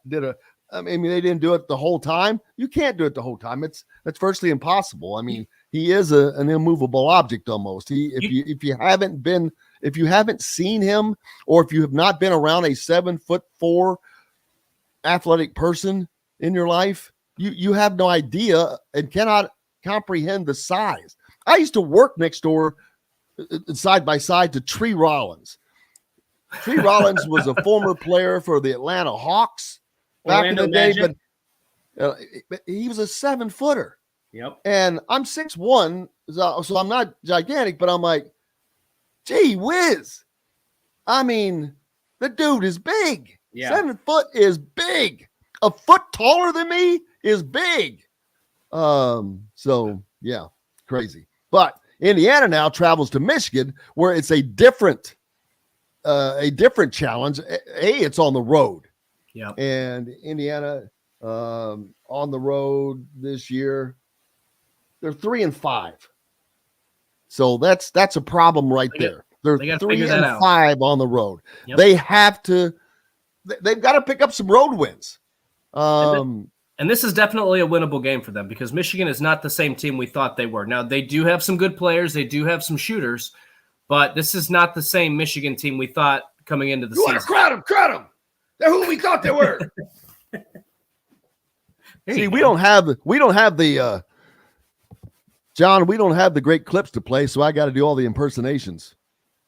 We should have Matt Taylor. Like record a bunch of his impersonations. I think your impressions are better. Wow. Yeah, right. Wow. He's saying that because he's only saying that because he doesn't want to have all this stuff loaded up. Oh, that's smart. Have to learn how to use it is what it is. Smart, John. Smart. Wow. Good play on absolutely. That. But going back to this is for a second place tie in the Big Ten. As bad as Michigan has been, as bad as we're talking about, they're 14-10 on the year. Well, bad is probably a stretch. They're good. They're just not as good as we thought they were going to be. Where do they have their problems? Well, they had them early in the season. The non-conference, they had some ugly games they played in non-conference.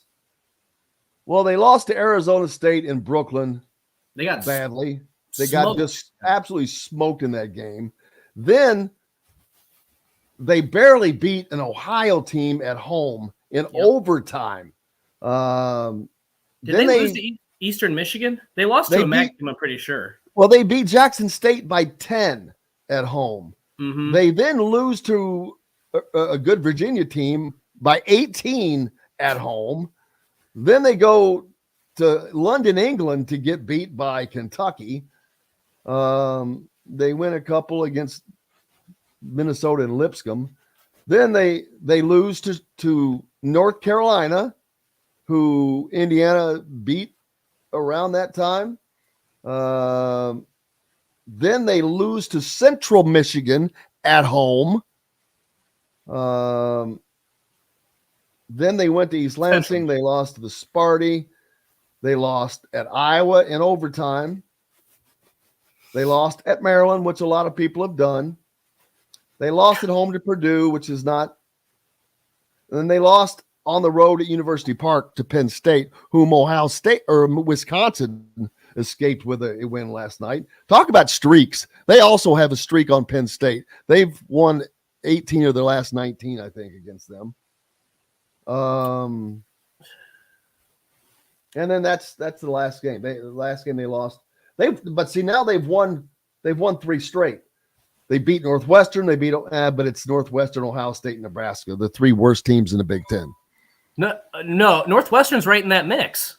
Oh, I'm sorry, Northwestern, not Northwestern. But yeah, Northwestern was a good win. Although Northwestern now, they lost again last night at home. So did they? Oh, or no, that was Penn State. Too many teams, man. There's too many teams and too much stuff to keep straight. In your defense, there is a freaking logjam of what 8-5, 7-5, 6-6, whatever. Dude, the things. It's a game and a half. It's a game and a half spread. I've never seen anything like it. I think Robbie Hummel said something to that effect the other night too. Like I don't remember ever seeing anything like that, where you had a team Purdue's 3 games ahead, and then you've got like 10 teams within a game and a half, and then the bottom 2 or 3 are just out of it. But it's one of the reasons why I think Indiana they really can't afford to lose this game. They need quad 1 wins. They're 4-6 right now. They need to up their resume for seeding purposes. Yes, absolutely. That's all we're talking about now. Yeah. There's no one's gonna. Purdue is not being caught in the Big Ten race. Right. You never know. You can wish in one hand and spit in the other, and don't see you which wish, one fills up first. Here's an interesting question that I don't know if we've talked about. I don't know if you've talked about it this week, but I'm curious to know what is going to happen. I don't know if I have the report. I've been out, so please correct me if I'm wrong here. What's the status of Xavier Johnson? He broke his foot back in December. I know. Is he confirmed done for the year? Is he going to come back? Dude, apparently you don't follow Indiana athletics. Well, let me give you a real quick tutorial involving injuries in Indiana athletics. I'm aware of how this goes. Here's the information you're going to get regarding players and injuries. Yeah. Okay, did you get all that? I did. I got out my notepad. I jotted it all down. I'm aware of that. I wanted to make sure to give you some update. All right, he's been on the floor. We've seen him on the floor shooting. Then we've seen him going through some workouts. The last game he was out there dressed. When did this was 12/17 that it happened. Yep. And so today's date is so it's almost 2 months. Yeah. So almost 2 months. It used to take, you were looking at 6 to 8 weeks for a broken bone to heal, and back in the day, but that was with no treatment. I'm sure he's getting some. Well, maybe there's some treatment that they can do. Plus, this was surgically repaired. Now, I don't know if that speeds up or derails the normal healing time. But the one good thing is I would think that would make it less likely to re-injure or to re-aggravate that, because you think about a foot bone and what he does, he's a guard that does nothing but drive and push off of that foot and cut and turn. Dude, trust me, but here's the so my guess. So I would have to guess, and I've been trying to guess, but it's just a guess. I mean, Here's I think he does come back, but I wonder what is that going to do to the dynamic of this team? That is the interesting question. That's a $64,000 $64,000 question because look at Race Thompson right now. It's I'd rather not, I'll be honest with you, I'd rather see less of him on the court. Well, I mean, that you could probably make an argument for that, but they're playing well and they're winning, so they're not going to change anything. But I know we got to take a break here really quick. But just the thought is, if you can't get him back until late February or early March, I don't know, man. I don't know if I'd play him because this team is playing so well. They've got chemistry. They've won, 6 out of 7 now? Am I right on that? I think 5 out of 6. Yeah, yes. Yes. Okay, so they're on. It's going to be a tough question if he's able to come back. Yeah, we don't deal in rumors though. But Fazan, with the scoop from Amon Jordan, he thinks he's going to be back for the Purdue game, which would be February 25th.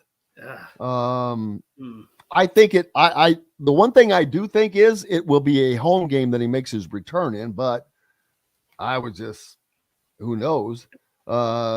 Michigan is February 11th. Then they also travel to Northwestern on the 15th. Is that a Thursday? So it's a Saturday, Sunday, Monday, Tuesday, Wednesday, Thursday. No, I don't know. That's too far ahead in advance.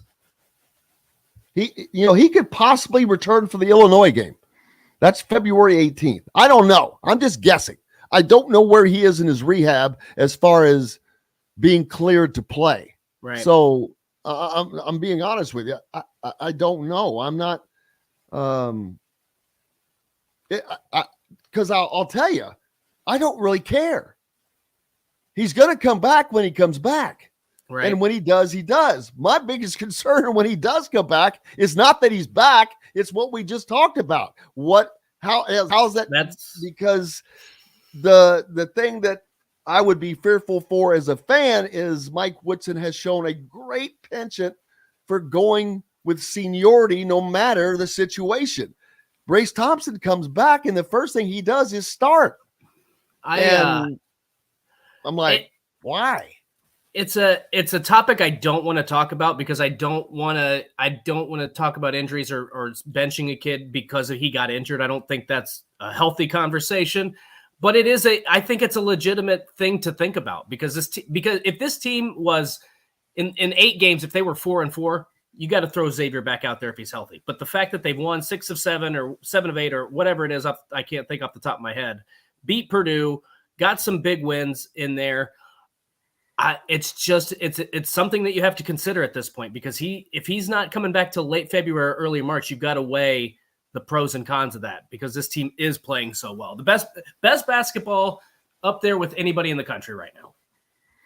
We got to take a break. The great Dustin Schutte with us here on this Thursday, brought to you by our good friends from Cabello Restaurant, a part of the Endeavor Hospitality group of restaurants, sponsor of Indiana Athletics. Looking for something different for lunch or dinner? Visit Cabello Restaurant, located on the square right in downtown Bloomington. Experience the taste and traditions of the Southern Italian heritage right here in Southern Indiana.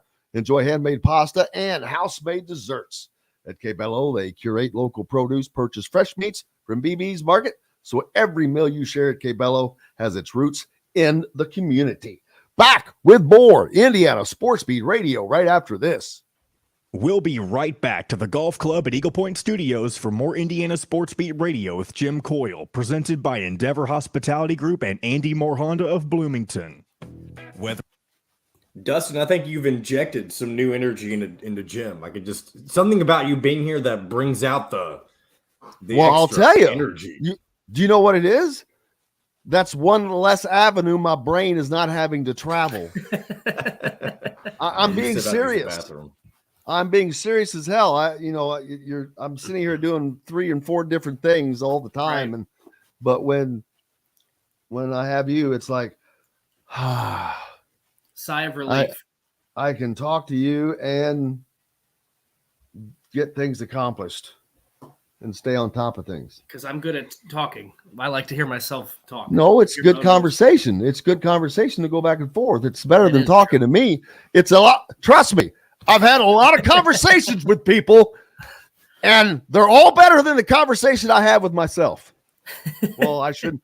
No, that's not true. Not all of them. Not all of them. Right.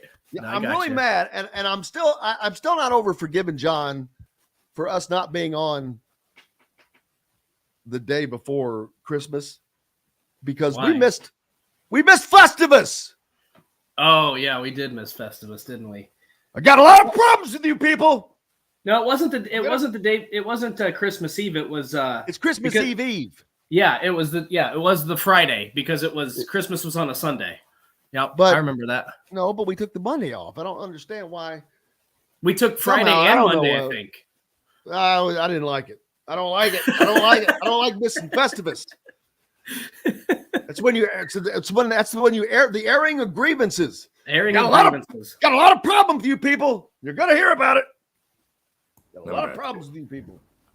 Oh man, this has been very cleansing to me. I feel like shit. So I'm gonna die as soon as we get off the air, probably. By the way, I was sick a week or two ago. I'm not sick this week. I just got new prescription glasses. So it feels like I'm drunk and hungover at the same time because I can actually, when I look at this computer screen, it's crystal clear. But if I have to look up, I mean, it's like I'm riding the teacups at Disney World. The teacups. I haven't been to Disney World in 10 years and probably won't go until I have kids again. Not that it was bad, but it's just too much of a. Well, it's expensive. It's expensive. Okay, here's a legitimately set some time aside. I would say don't go when they're newborns. Yeah. I mean, if you go, I would say wait till they're like 4 or 5 so they can actually have some fun. Like remember it, yeah. They're otherwise, I mean, do what you want. But it's a lot. To me, it's a lot of money for the kid 10 to seconds sleep. Restaurant provides delicious 5-star comfort food with a Southern charm at 2-star prices. Southern Stone Restaurant is part of Endeavor Hospitality's Wow Club. This segment is brought to you by Bubba's 33 in Clarksville. Pizza, burgers, beer. Now back to the Golf Club at Eagle Point Studios for more Indiana Sports Beat Radio with Jim Coyle, presented by Endeavor Hospitality Group and Andy Moore Honda of Bloomington. Welcome back, Indiana Sports Beat Radio here on this Thursday, February 6th. Dustin Schutte with us from Outsider.com, making things a lot more fun. I'm Jim Coyle, and with you as always. Brought to you by Bubba's 33 in Clarksville. And for those of you listening on the ref or down in Evansville, also Bubba's 33 in Evansville now. So make sure you stop by either one of those locations in Clarksville or Evansville. They've got over 50 TVs there, man, to watch, big screen TVs, to watch the games. It's great. They have great dining area for families or team or whatever that you can get away. Bar side, if you want, go in and watch the games. The food is made fresh every day, and that is no joke. Great place, absolutely great place, and both located right off of down in Clarksville, right off of I-65 and Veterans Parkway. You can see it with all the American flags, and then down in Evansville, right off the Lloyd, man, easy to get to as well. So easy way to get there. And well, they got some of my favorite dishes. Welcome back tonight, Indiana women, Dustin. Oh, yeah, big game tonight. Biggest game in the Indiana women's program history. Well, I shouldn't say that. The biggest regular season game in Indiana women's program history, without question. Because they played in the NCAA tournament, because they were in an Elite Eight game, this cannot be more important than that.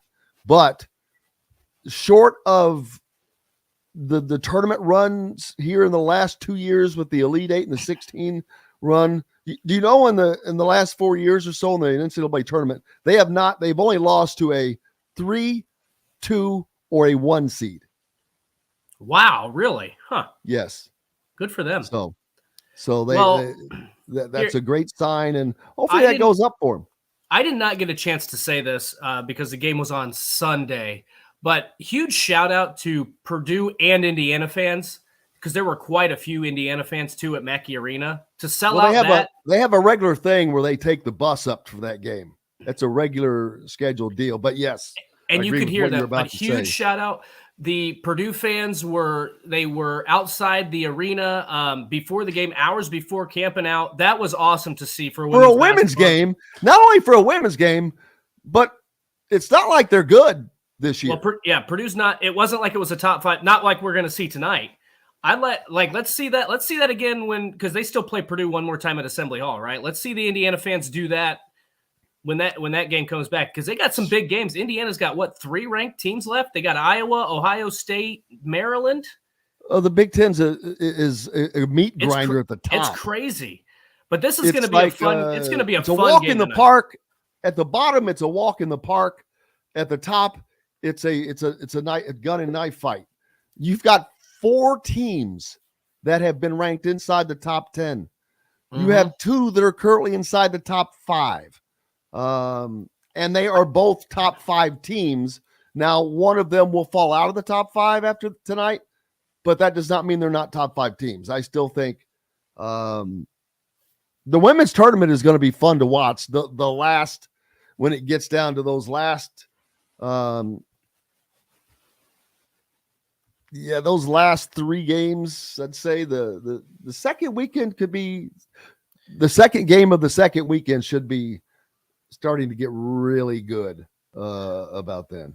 Well, I think what's going to be, this is, to me, I think Iowa's obviously got the best player in Caitlin Clark, and you're going to hear about her a lot tonight. Just FYI on that. But I think Indiana might have better depth. I think they've got more players that can contribute.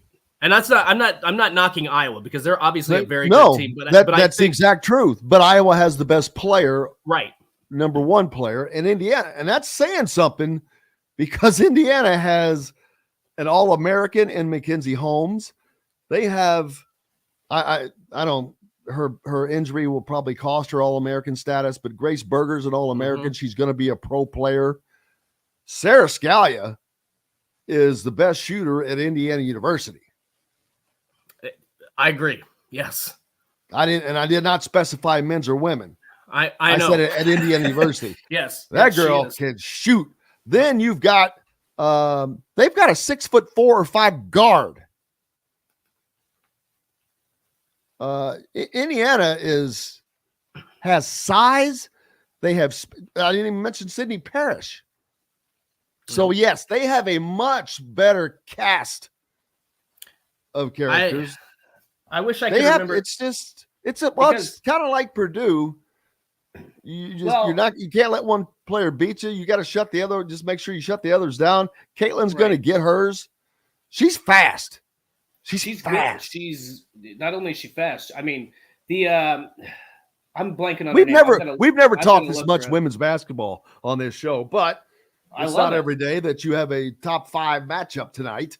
I'm looking forward to going. I'll go to that game. I'll be going to that game. And how about? I mean, we've got, first of all, so this is fun. That game's at 6:30 on BTN. So be sure. I'm going to have both TVs out in my living room tonight because we've got the top 5 matchup between Indiana and Iowa on the women's side, and then we've got the other Hawkeyes, the men's team, are coming to West Lafayette to play number 1 Purdue. That game's at 7 o'clock on ESPN or ESPN2. So this is like the bread and tenderloin bowl. Yeah, that's what DVRs are for. I'm going to watch both at the same time. I'll be at the game, so I won't be able to watch. I'll pay attention to it, though. There are some other games.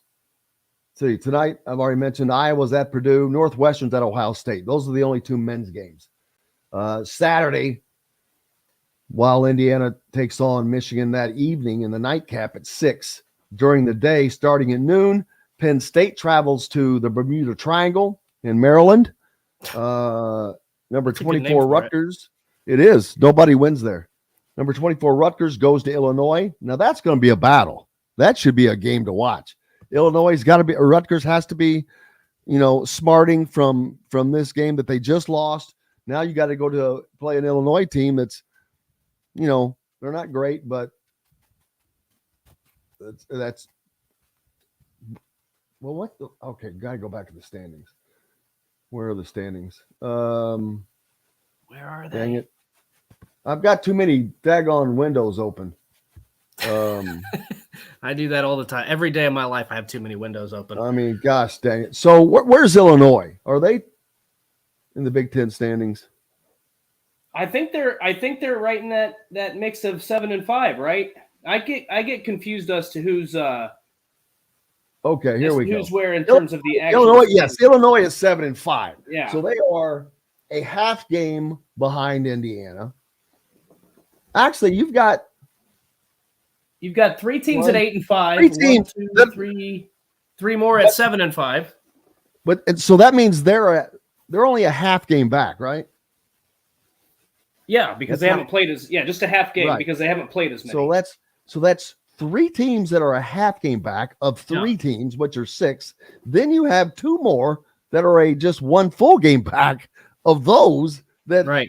You have 8 Big Ten teams within a game and a half of each other in the standings from second, 2, 3, 4, 5, 6, 7, 8, 9, second through 9th. Jeez.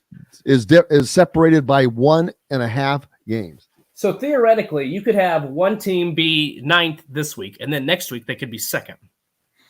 That's how insane this is. You could drop from 2nd to 9th. Well, Indiana was in. They were 13th. They were only ahead of it. They were just ahead of Minnesota. They were tied for 14th.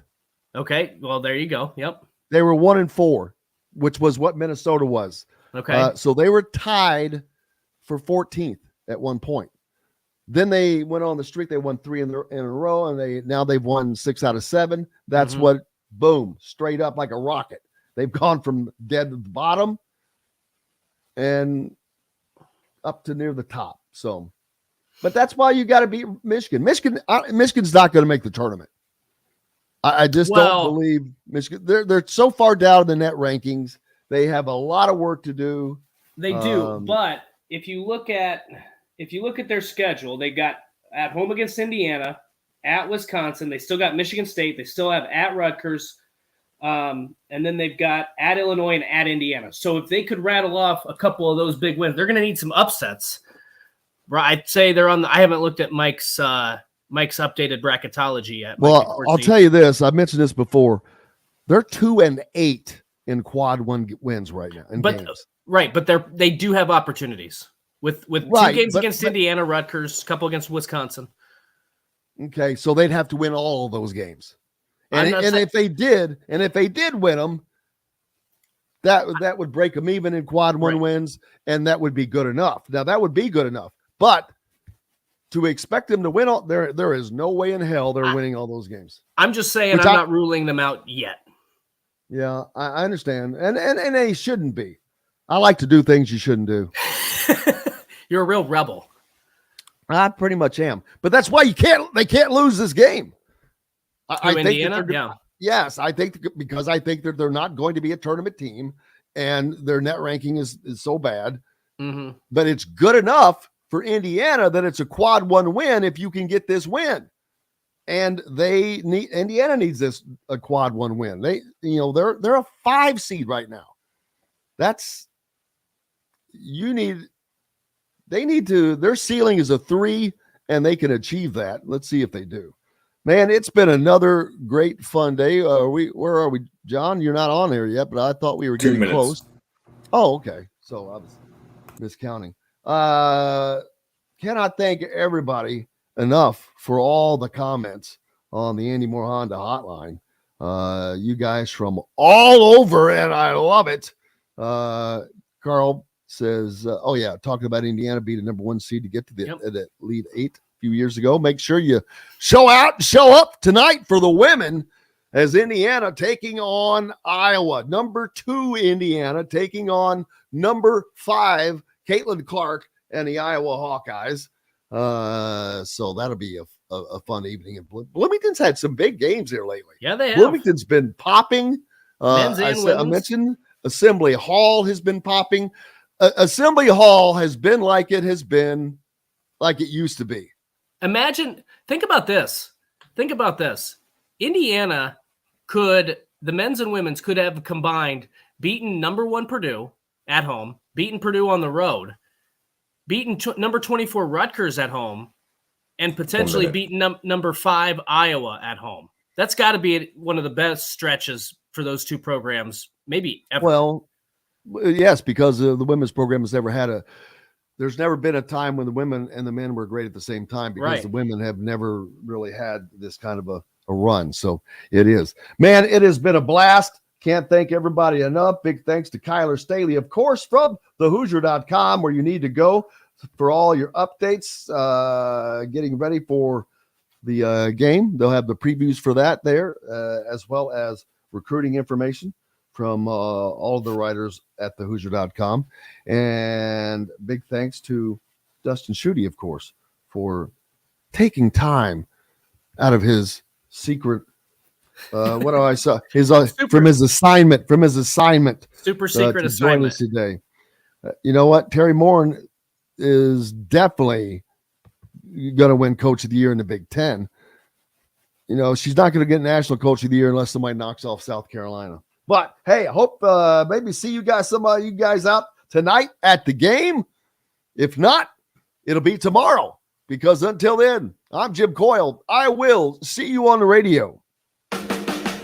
Thanks for listening to Indiana Sports Beat Radio. Be sure to subscribe to our YouTube page for more clips and team coverage of Indiana basketball, football, and more. You can also find full episodes and tons of other content on thehoosier.com. We'll see you next time for another edition of Indiana Sports Beat Radio.